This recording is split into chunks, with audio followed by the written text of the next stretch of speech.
Hello everybody, welcome back to the next instalment on our Ford Transit Connect camper build. Things have been progressing, we've got lots to do, and an important part today is the van is going to go for an MOT. We are nowhere near ready to sell, but I want to get a list of anything that needs to be done. I'll take the hit of the 50 quid or whatever. If it passes, amazing. If it doesn't, I'm not that worried. You know, any failures, we'll get through them and get them sorted, ready for the new owner. It's going to have a nice MOT on it and a nice build to go with it. So without further ado, grab yourself a brew and let's get into it.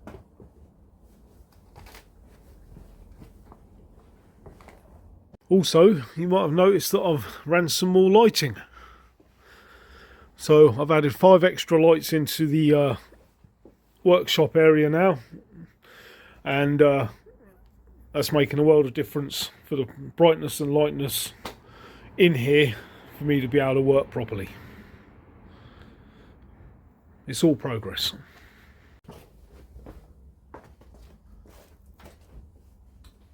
Rightio. The van failed its MOT. I'll pop the failures on the side to my right here, but the windscreen washer, that isn't working properly or at all.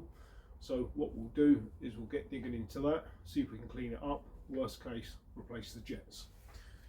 The second one is a brake pipe excessively corroded on the offside rear.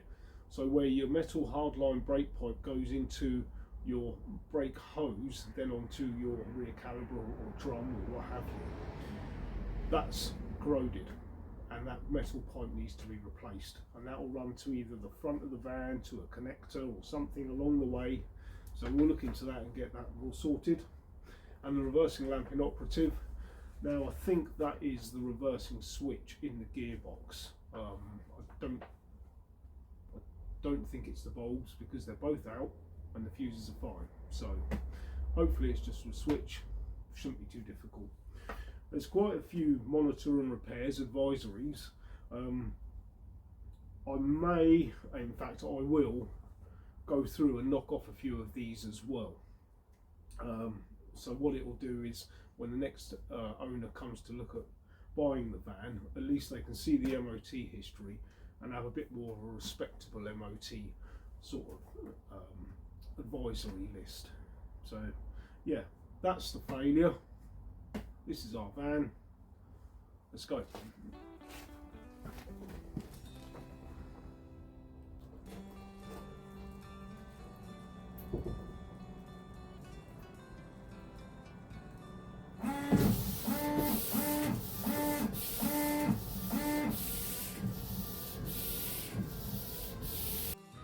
So I've changed my mind. I'm not happy with the spray on this one either, and I'm just going to replace these. They're about 10 quid for the pair. I'll get them done. I mean, I don't know if we quite see really, because we have got a bit of a strange light going on, but the nozzle itself looks to be all chewed up and bits and pieces. I don't know what's going on, whether it's something that's previously been done, but yeah, these are going to get replaced. What we're going to do now, get under here and check out this reverse switch. I definitely think it's that. There is apparently a little hack where someone says that you can push the gear stick further right and down to get the lights to engage, but I've tried that and it's still not working. So yeah, we'll get under here and whip out the reverse switch. It's just on top of the gearbox. Probably have to remove the battery or something, airbox, I don't know, but yeah, we'll get into that and get that investigated.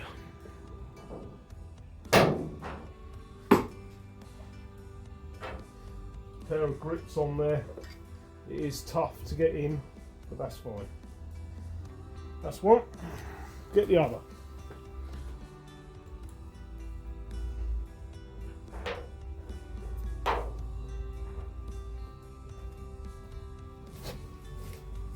So it works, but I'm absolutely not a fan of this. I don't know what that's about. Let me know in the comments if Transit Connects all do this and allow your washer jets to just run out. Let me know if that's a problem, because that'd be quite annoying. But at the end of the day, the water is hitting the screen and wiping. So there we go, there's a clean line. As far as I'm concerned, that's good for an MOT. So down the back under here is the connection and the reverse switch itself. So I think I'll probably need to remove the battery and remove the battery tray, and that will be able to give us access into that reverse switch.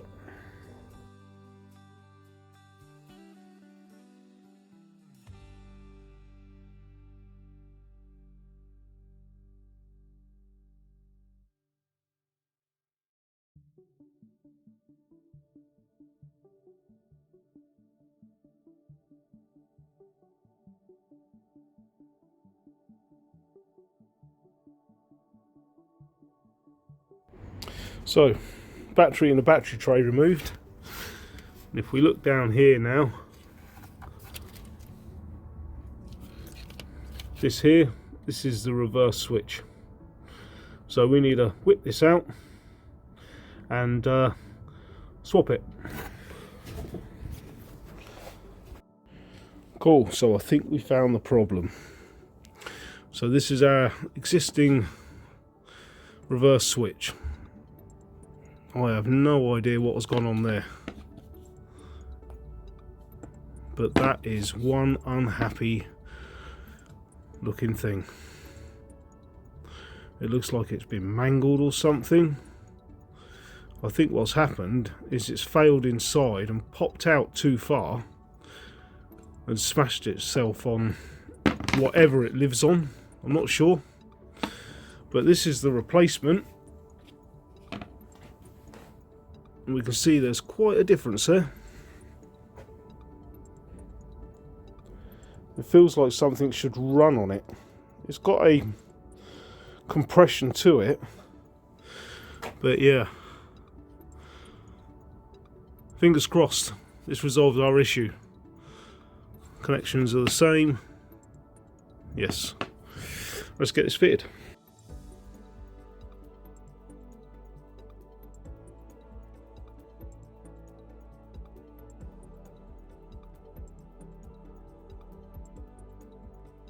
So just for testing purposes, we'll put some jump leads onto the connections here, attach them to the battery,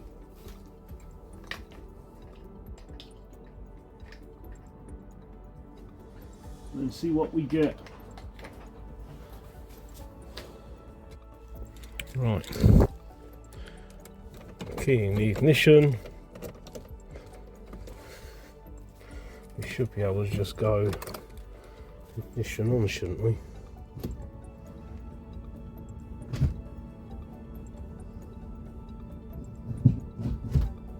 Right, we see the little light. I don't know if we... Yep, we have reverse lights.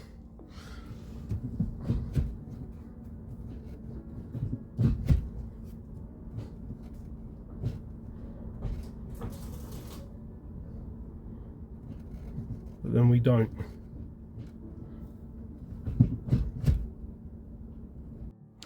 So, by all accounts, it's a common problem on these with the worn gearbox part inside the gearbox, where it's worn down over years. I don't know, but if you can see on there, there's a black sort of O-ring washer. By all accounts, if you remove that and replace it with some sealant of sorts, that'll give you half a chance to keep the reverse light on without having to pull it down. So we're going to remove that and then come up with a solution to reseal it so it doesn't leak gearbox fluid out through the top here. Clutch in, into reverse, reverse light on, no gear stick held. That's fixed it. What a result. All back together under here. That's a good fix. What we've also still got to do is attach our split charge cable. That'll be done in good time. We also have this going on over here, which we will also talk about in good time. But as far as for MOT work under the bonnet here, we're good. Okay, a little update and a plan of what's going on. So what we have is our supports across here. I fixed it in. It is supported. So when we get our 12mm birch ply, they can live across here, no problems at all. What we've got is a small recess here. This is very small. Putting a door on it is completely pointless.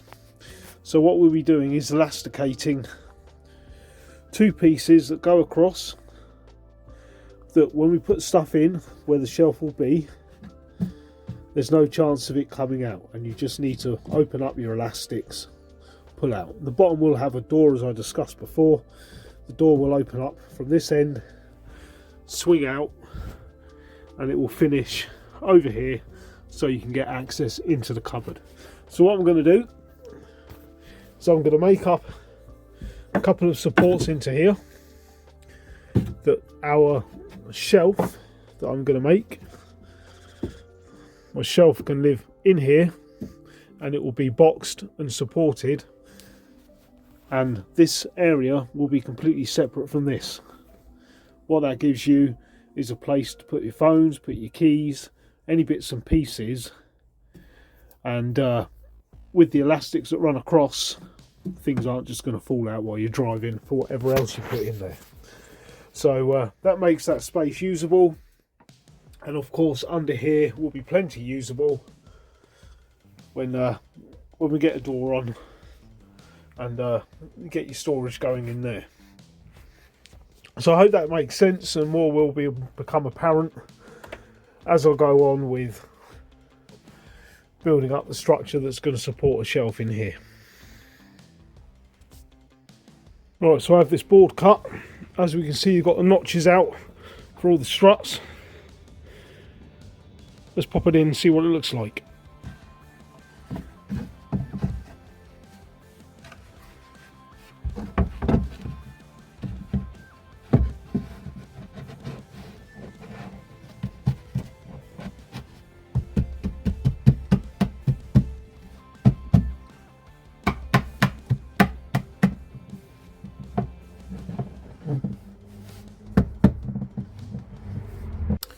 Cool.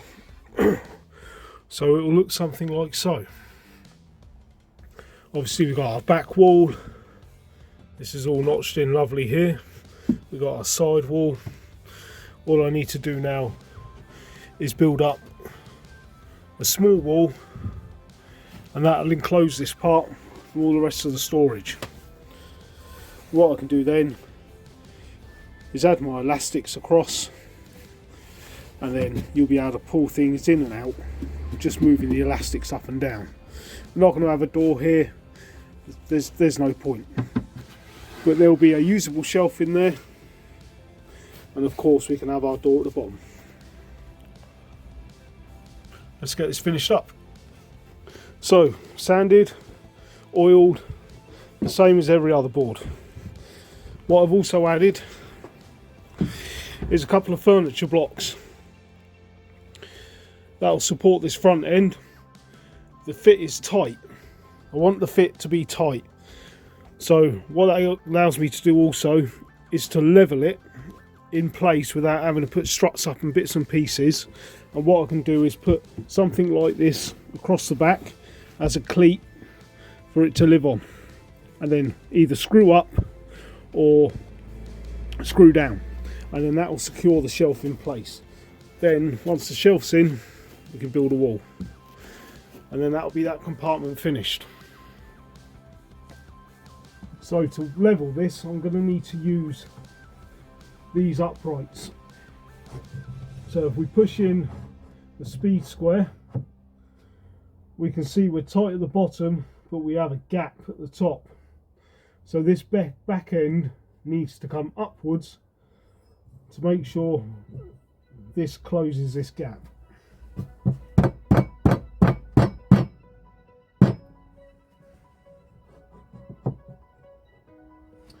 And now the problem's been repeated, but at the other end. So we have a slight gap at the bottom and we're tight at the top. So I just need to drop it down a bit more.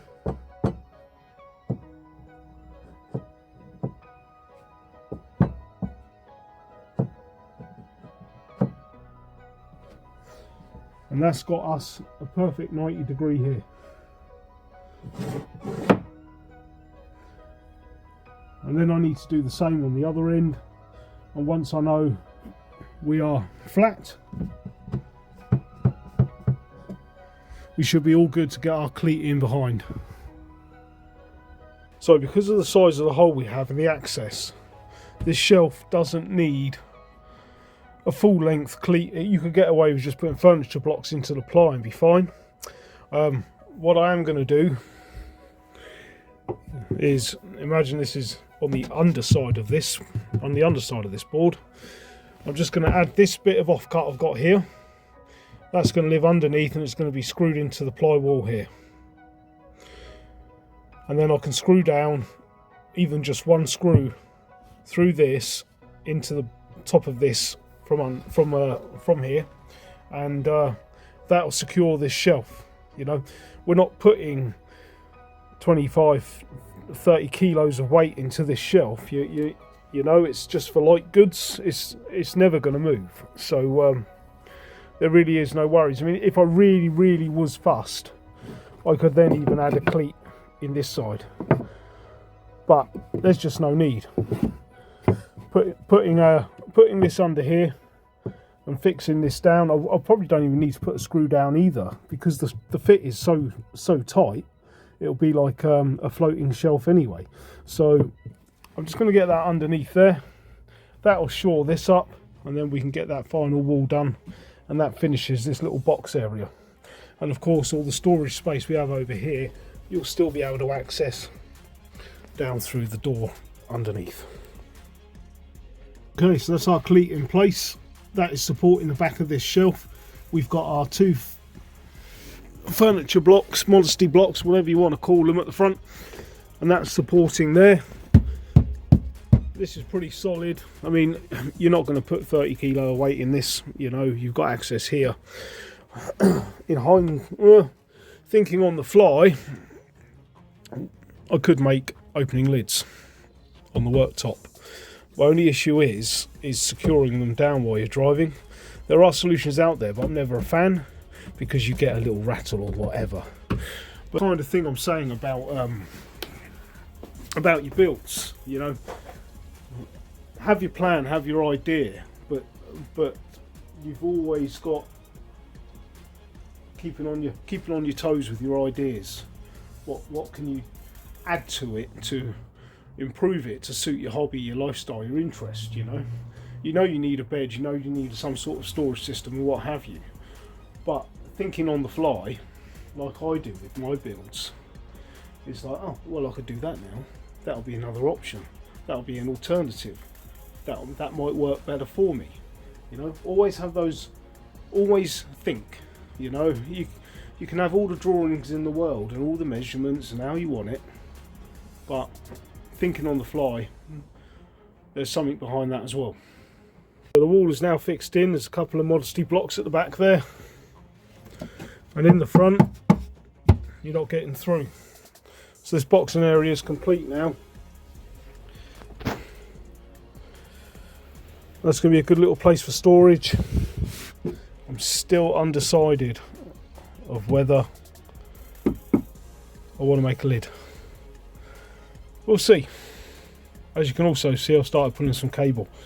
There's going to be a whole video on the electrics, because so many people get it wrong, and I don't understand when there's so much information out there. Maybe it is a bit confusing and a bit overwhelming, but the guide I'm going to show you with the electrics will certainly get you down the road and get you safe. Safety is the biggest thing with electrics. 12 volt and especially the 230 volt, your hookup. That's house electrics in your van, not to be messed with. Do it right, do it properly. Cool. Looking good in here, we'll carry on. So next up, we're going to make a door for here. It's going to be made out of 15mm birch and it's going to be overlaid. Overlaid means that the door will sit on top of this face and it will hinge out and it will be able to open all the way out so you can get in there. So I've got a piece of 15mm birch here. I've chopped it for the door. I wanted the door and I wanted the worktops and the lids all to be made out of birch. I had this bit of 15mm laying around, so I'm going to use it. The rest of the build will be done with the 12mm. So I've cut it to size.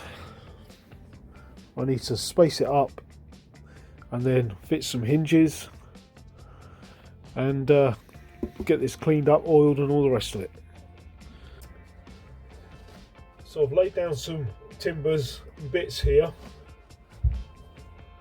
to make this at the height I want it to be.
So that's the cupboard door fitted. Obviously I need to put a stop in it somewhere. I'm thinking some sort of lever type thing as opposed to a push button or whatever, just to kind of carry on with the theme of the van, you know. But as we can see, when it opens up, that goes all the way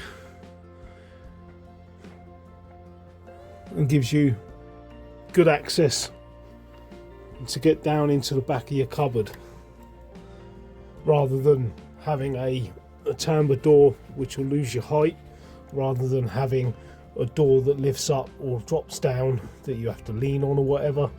At least if the door is tucked there out the way, there's no chance of you pulling it off, you know. So that's a good little setup. So a little recap of where we are, what we have and what we've got to do. So lids, got to make our lids. I'm going to pick up the 12mm birch ply sheet material to make that tomorrow, and I am also picking up a couple of other bits for electrics, sockets and stuff. So we have lids to make, we have the worktop to go in. I have this panel here. This panel needs to go in and be finished off and have our switches and sockets and bits and pieces, so that'll look great. Possibly a shelf built up there. Our electrics, of course, down in that hole, got to be done. Pretty much finished here other than a couple of little bits.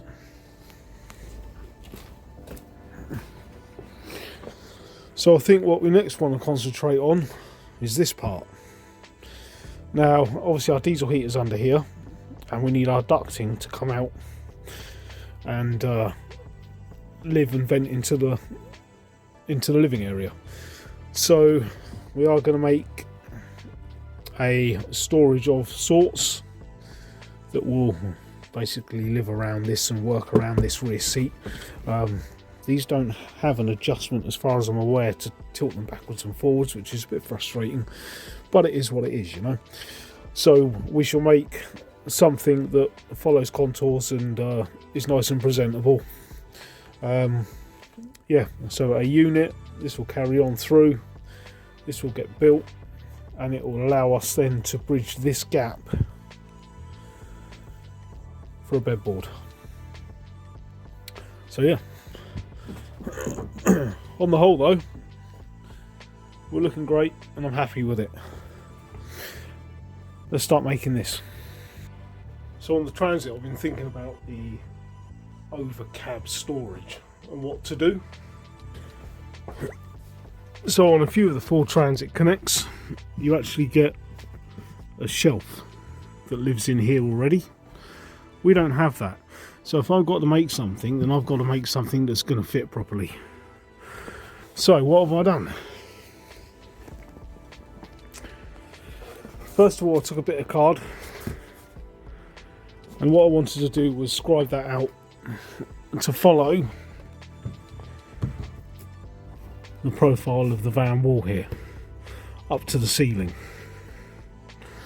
Once I had that, I took my measurement from the door rubber here to the opposite wall, and from up in here to the same.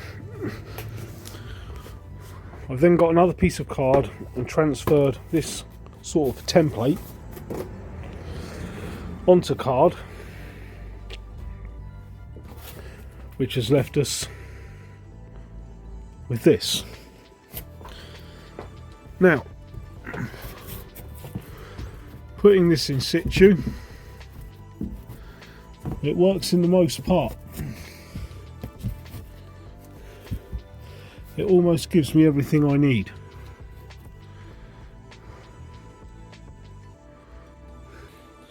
But yeah, setting up a template out of card is always a good one. I couldn't probably have made this without making a small one first. So yeah, that's what we're going with. Hopefully we'll get ourselves some storage up here, and having storage up there will make a world of difference to more usability for your van. You know, the stuff you can put up there, clothes, books, shoes, whatever you want. It just enhances your whole van build.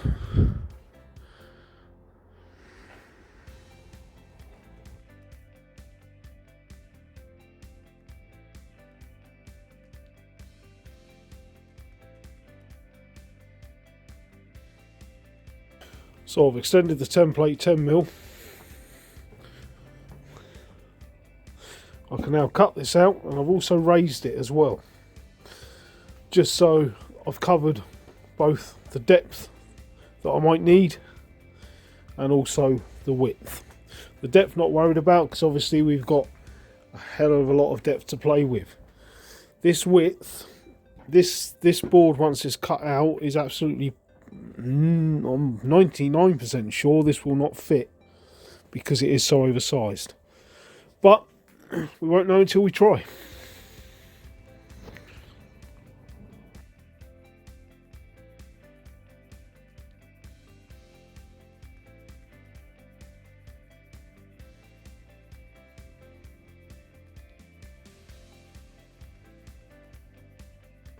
So overall the fit isn't terrible.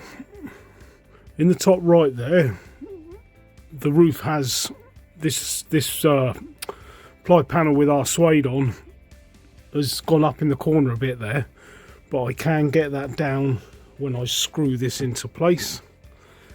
The fit here is nice, it's not terrible.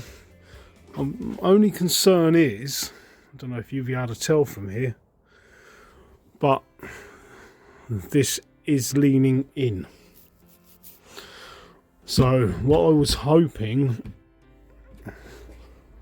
that's probably a lot straighter. I don't know. This is okay. It's not bad at all. Behind,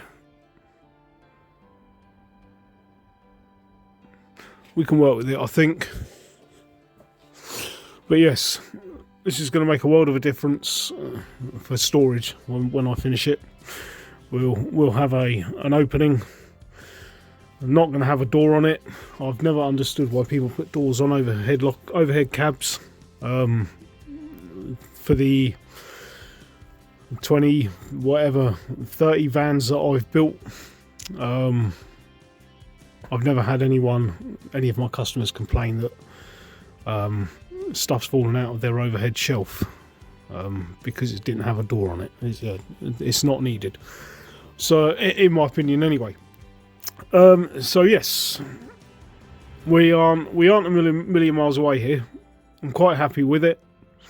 Obviously, fixing it in place is the most important thing. So we will work on the solutions to get that.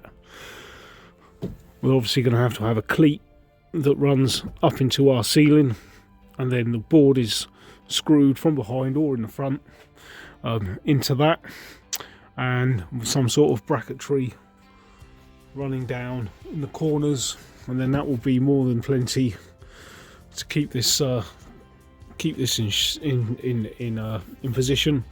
And of course, it will be tied in to the shelf when I make it. I'm not looking forward to that one, but yeah. Let me know what you think. Are these an absolute must? I'd say yes if you want a camper van. That added bonus of more places to store things is imperative. So yeah, that's where we're at with that.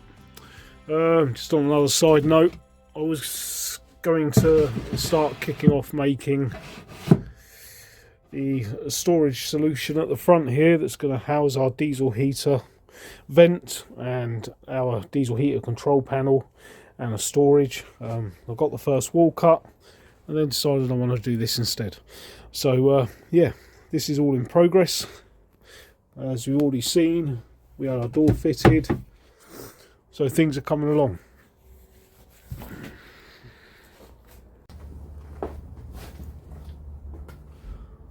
Okay, that's it for this upload.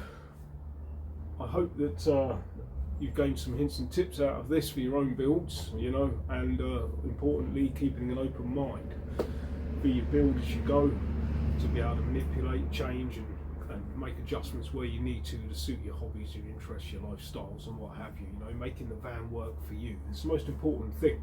There's nothing worse than building a van and then using it for a month and going, oh, I wish I'd done something different. So keep an open mind, keep building. As always, thanks so much for watching. Hit the thumbs up, do subscribe down below, hit the bell notification. You know when I next upload then. And keep building your dream, keep building your campers. We'll catch you on the next one.